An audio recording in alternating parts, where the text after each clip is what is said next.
I'm Cade, this is Alex, Hello. and this is James. Yep, hello. In today's episode, I will be covering the Truth and Reconciliation Commission and its effects, reasons for creation, and what's in it in around 3 minutes. First of all, the Truth and Reconciliation Commission, or how I'll refer to it as the Commission, was created in 2008 by the former Prime Minister Stephen Harper's office, quote, in order to redress the legacy of residential schools and advance the process of Canadian reconciliation.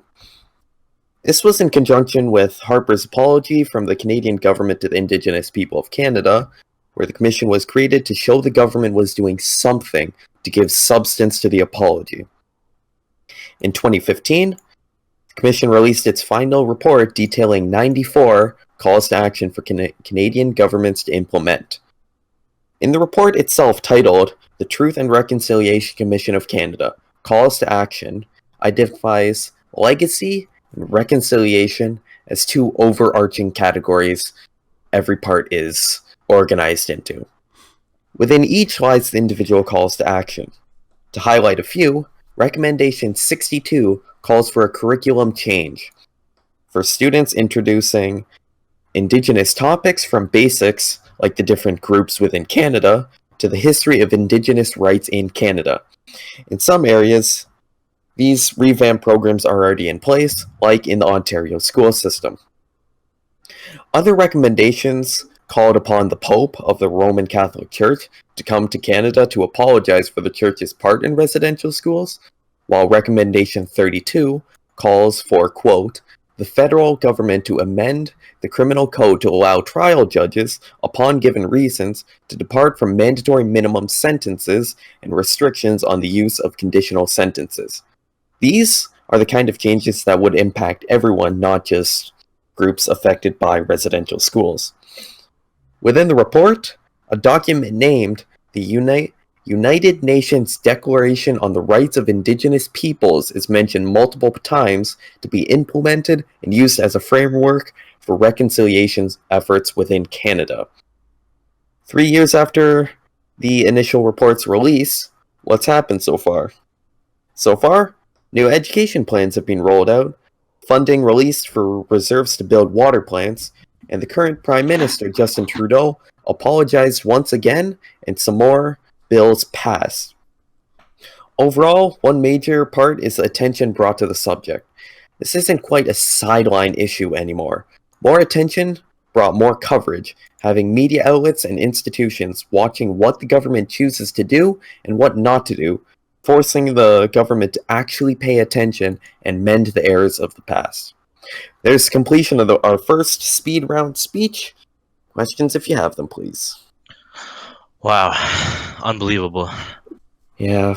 So far, you said the new education plans have rolled out, funding released for the reserves to build water plants, and other bills passed, and more education's rolled out. Is there any other way we can also improve our education plans and just make any other ways better? to continue reconciliation? You mean? Yes. Is that what you mean? So far, probably the best way to do this is to pay attention to the issues. If these issues go under the radar or there's no attention being paid to them, they'll just disappear and continue being issues. If you continue to pay attention and continue to force the government to do something, things will change. And for the new education plans, what curriculums is in it? Do you know? Within the curriculums, for example, the Ontario one, that covers mainly history so far. Like, what were residential schools, what were their impacts, how the government has treated people throughout the years, and what's being done to reconcile. And you said something about bills passed. What kind of bills passed? Yes, there was more recently a Indigenous Voices and Languages Act that was passed. I don't have the full information on it now, so I can't give you much. Alex, any more questions?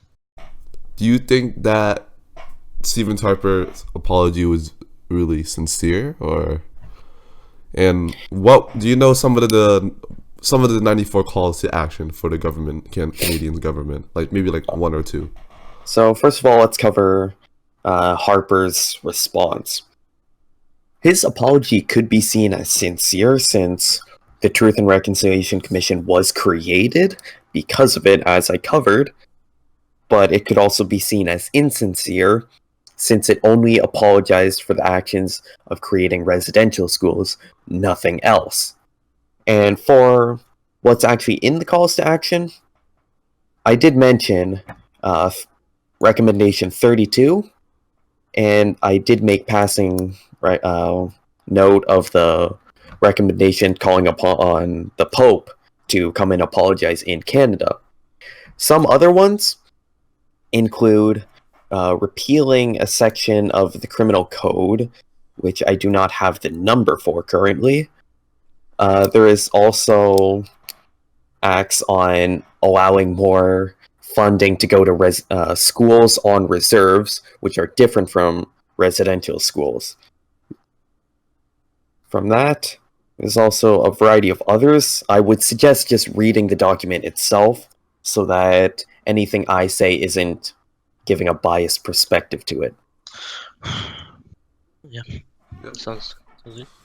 All right, thank you, Cade, for answering all of our questions. Yeah. All right. You're welcome.